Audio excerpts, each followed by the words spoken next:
Welcome back to the late night liquid cooling show with Attila and Joe. Of course, it is late now night only here in Europe. As you have seen our latest video that have aired, we have been talking about the MSI and EK joint venture that we did with the latest liquid cooled Z490 motherboard. We will be also answering questions again, and we will be also talking about basic liquid cooling stuff, but we will also be focusing on the MPG Z490 Carbon EK-X as well.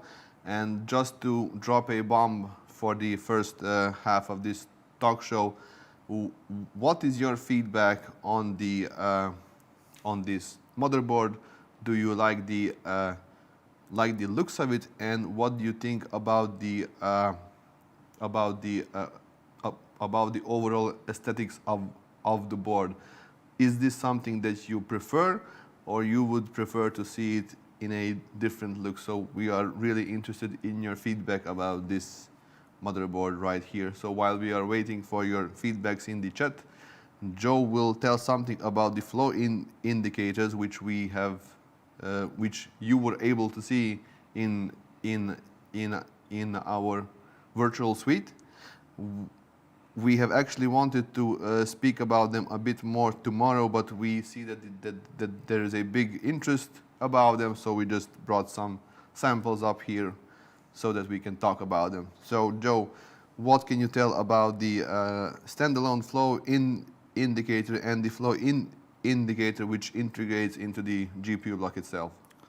So right now we have three versions. The flow indicator on its own, which can be used either inline or with 90-degree fittings to cleanly replace a 2F fitting inside the loop. And we have the version which attaches directly to the GPU terminal. And naturally, to still have optimal flow through the GPU, we have two different versions of this. One optimized for flow from the top to the bottom, and this one is from the bottom to the top, so the entry to the block is on the rear side. They all have a little digital RGB strip inside, so the Plexi lights up nicely, and CNC machined aluminium fascia in the same finish as a backplate with very delicate chamfers and a really precise finish for a flow indicator. So since we have backplates both in black and nickel, right here we have only samples which have the black front plates. We will also ask our viewers. Right now we only have the finish which has the black front plate. Joe, what do you also think? Will we be needing also to make the nickel-plated front plates as well? So we discussed a few options for these, and actually, as we have the threads in the aluminium itself, they're quite friendly to disassemble, and you don't have to worry so much about over-tightening them when you put them back together. And for that reason, we can make them a little bit modular, so you could replace the front panel or have more choice to begin with. I'm sure a lot of people would like an acetal nickel, and we considered putting together a little pack of different colored impellers, so you could swap in red, blue, gray, or white for more contrast against acetal, or to color your coolant a little bit on the inside. I mean, we will see how will these things go, and since this is from like aluminium, meaning that we can also anodize it into the basic colors that we have with the aesthetic rings. About questions about the MSI X299 creation, there's a question: will we be making a monoblock for it? I guess not, because this is quite an old motherboard right now, so unfortunately. I think the time has passed, but we have our eye on the new creation motherboards for other chipsets. Yeah.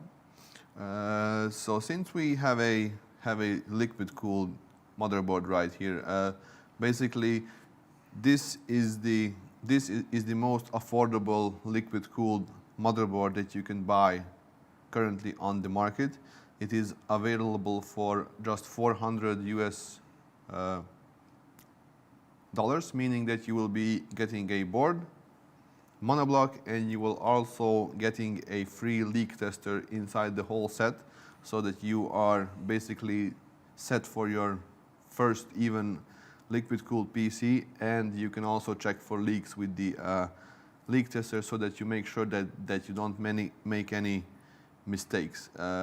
Joe, what do you think? Will we be making similar attempts to different platform motherboards as well, like the STR4 or such sockets? I think we'll see how this project pans out, and if people respond well to this board. But from sales of CPU blocks and magnitude in particular, it's surprising actually how many people can justify this investment for the mainstream platform. So for Z490 and X570, they're really popular, and less so on the X299.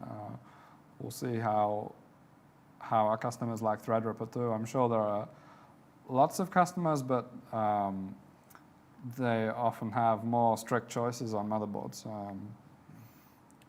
So this is a great package, and it's definitely a popular one, just like the Seahawk. Yeah. Mentioning the Seahawk, we already have a hot question. Will we be having a Seahawk with the next generation of NVIDIA cards? That's an NVIDIA and MSI decision, but we're waiting for the call. Yeah, we are always ready, and if we get the call, we will be there for sure. There's a question: where can you buy the MSI MPG Z490 Carbon EKX? Currently, it is available inside our web shop, but it will be available worldwide with all major retailers, because it will be also sold through official MSI sales channels as well. So it will be available worldwide quite soon. Will there be ever a motherboard block chipset block for the X570 godlike MSI? We have discussed that making full board blocks is difficult, and Joe will repeat again why is it so difficult to make full board blocks these days. Yep, so this really depends on the board layout. Simply, sometimes the RAM is too close to the PCIe slots, and there's no way to get coolant through. And on the full board block, typically people want both ports on the top on the CPU location, and you need to get coolant through and coolant back again. And there's a constraint in every dimension, and if one screw or capacitor is placed in the way, it's a no-go. So even back in the day when all of our blocks were covering the whole board, I mean, we made a lot less monoblocks then for that reason. Yeah. We were just covering the Rampage and the popular gigabyte options. So is the EKX MSI MPG based on aluminum or copper? So it's a full copper block inside. The VRM contact surface is copper, and the cold plate itself is a copper cold plate from Velocity. So the cooling engine is Velocity derived with the most effective orientation for this platform, and the contacts made directly with the VRMs and the inductors to keep the board operating quietly and keep them all under control. While we are waiting for feedback about the motherboards, we will jump to some liquid cooling questions. So why doesn't anyone make push style fans so that you can use them in a pull setup and so that you can see the blades itself, not the hub? You probably know what I'm talking about. Yeah. There was one brand making these fans a few years back, but they were making it without the frame itself, so I think that the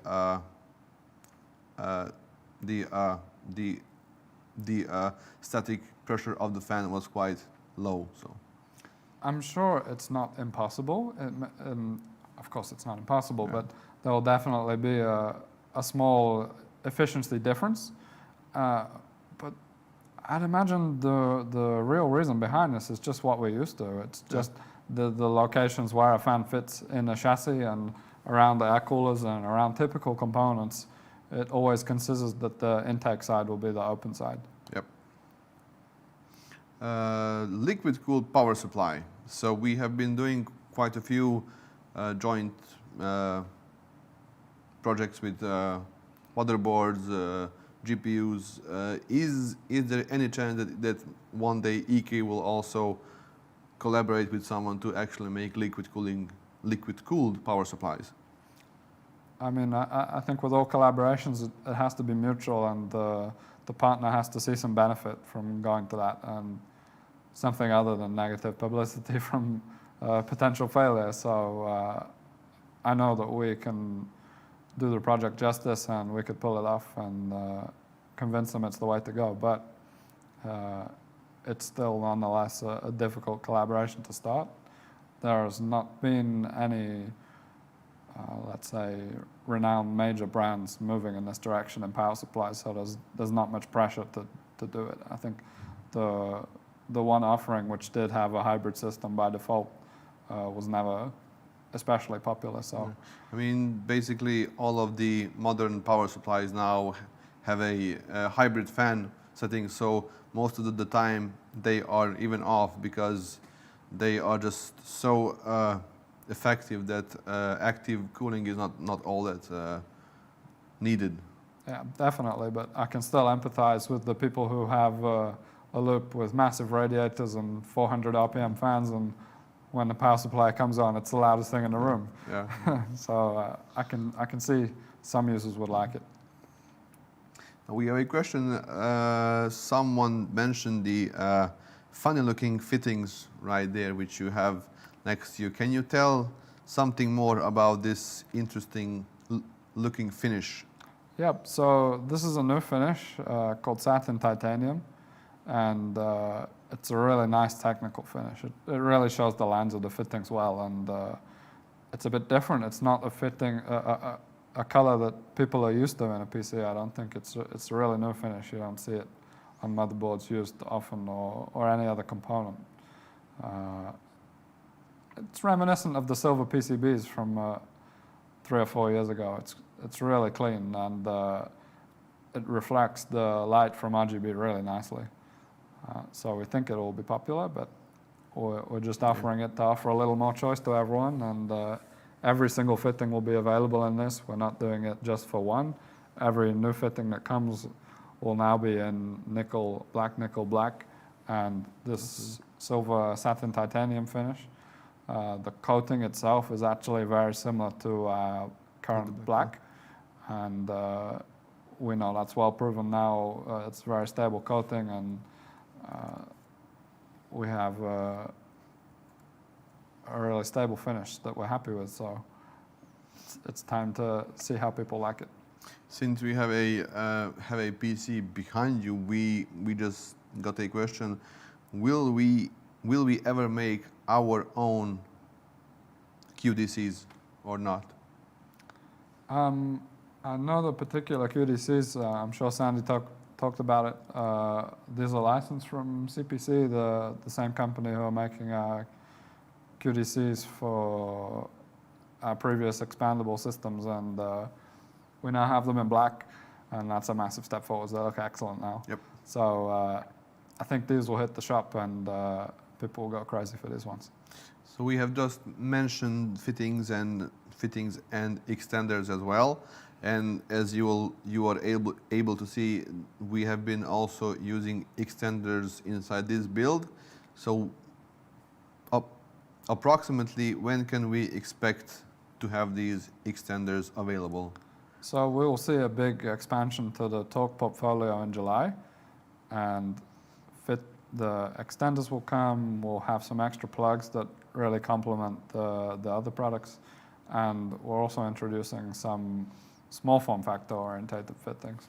So we will replace the classic, not classic, but traditional EK push fitting with a new really tiny push fitting, because actually a lot of the latest loops with distribution plates, you have lots of trap tubes with no bends, and you don't necessarily need a compression ring if you want to go for a slender and minimal look with the most tube on display. These tiny fittings might start a new trend, might not. We'll see.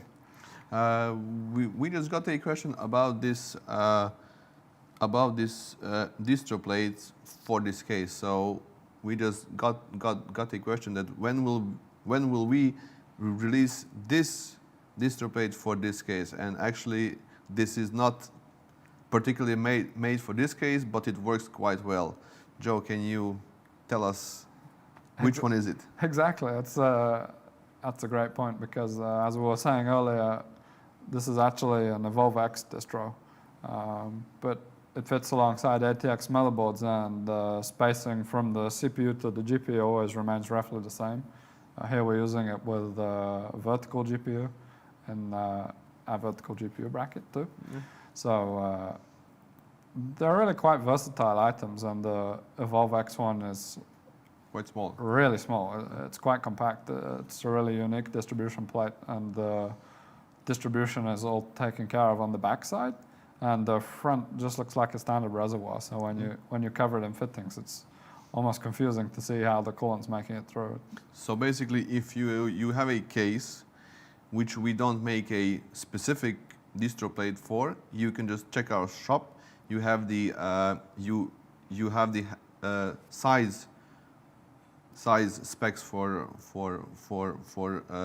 this one. So if it physically fits in your case, you can basically make it work. It is just all up to you how would you route the tubes inside. For sure.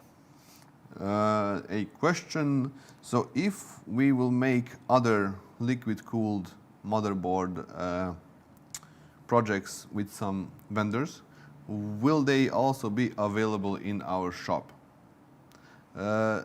Yes and no. This will mostly depend on the project itself. Some will be available, some will not be. This is all based on how do we agree with our vendor partner. Right, but fundamentally it depends on the customer. Yeah. If monoblocks keep selling the best, if that's the most popular option for our customers, then we'll continue to offer them. And if the motherboards go well, then we'll try and get as many as we can on our store. We have gotten questions about the Mystic Fog coolant, but we have also been testing black coolants recently. And what can you tell about black coolants? Why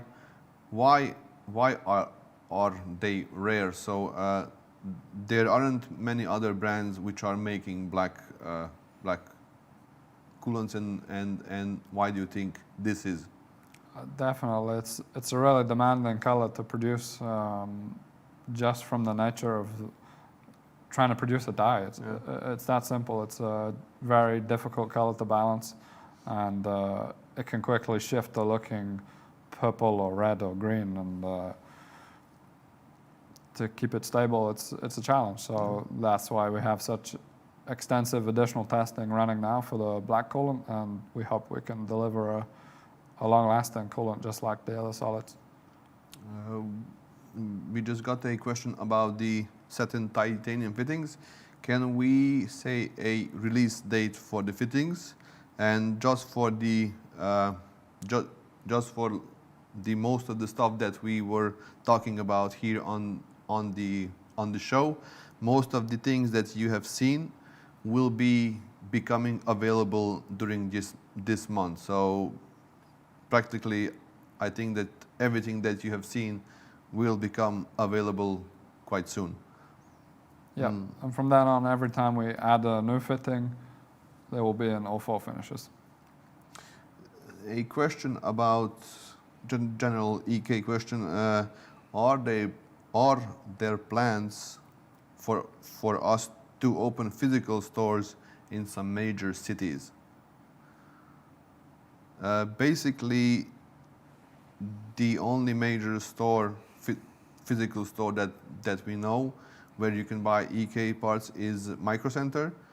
There are other bigger IT stores as well which have EK products, but launching our own physical stores is not in plan at all for now. One more question regarding fittings. Can we expect pure brass fittings anytime soon?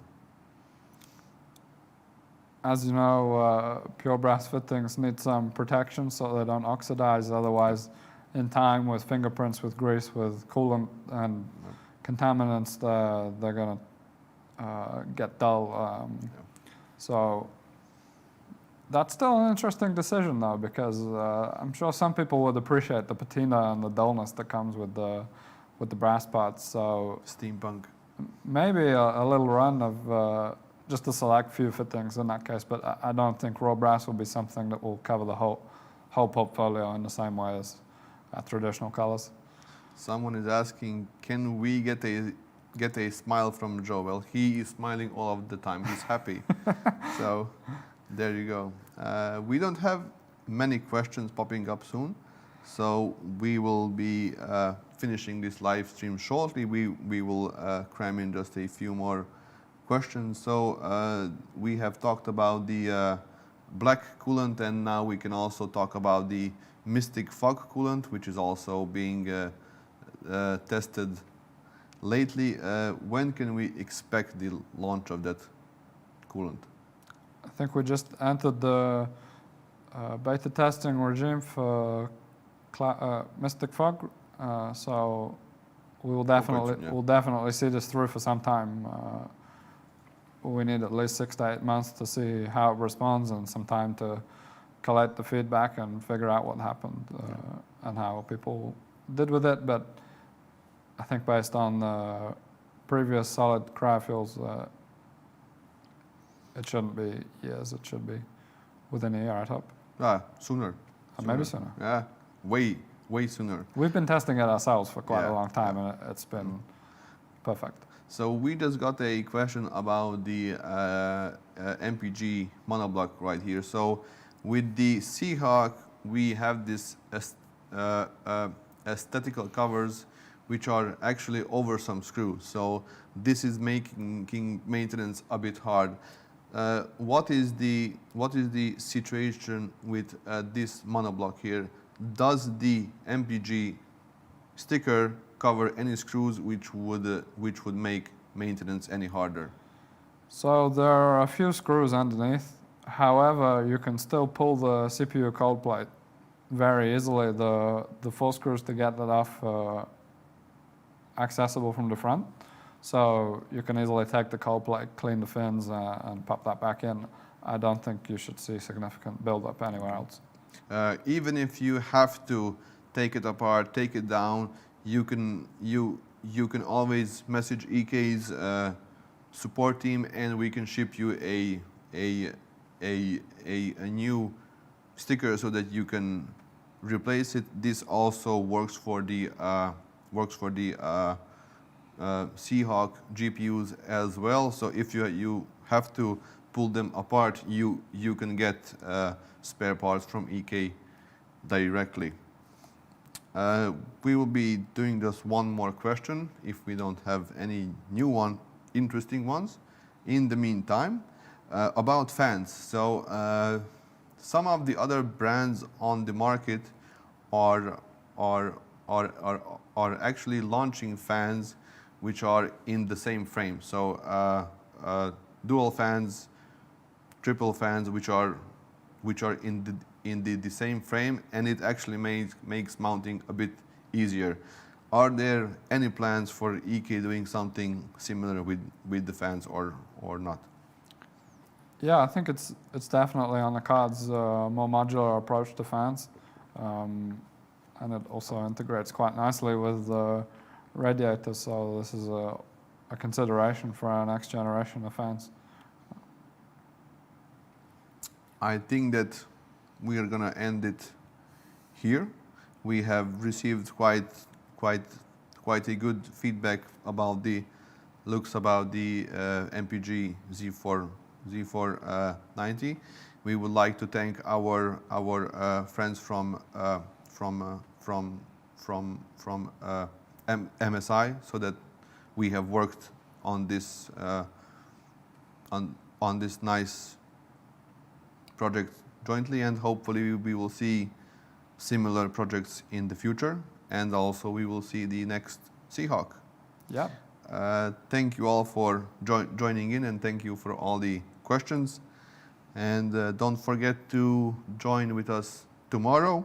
Is the final day, and we have been a bit naughty and we have saved the best for last. So unfortunately, you will have to stick around tomorrow to see the best of the best that we saved for this EK Expo. Thanks for joining once again, and see you tomorrow. Bye-bye.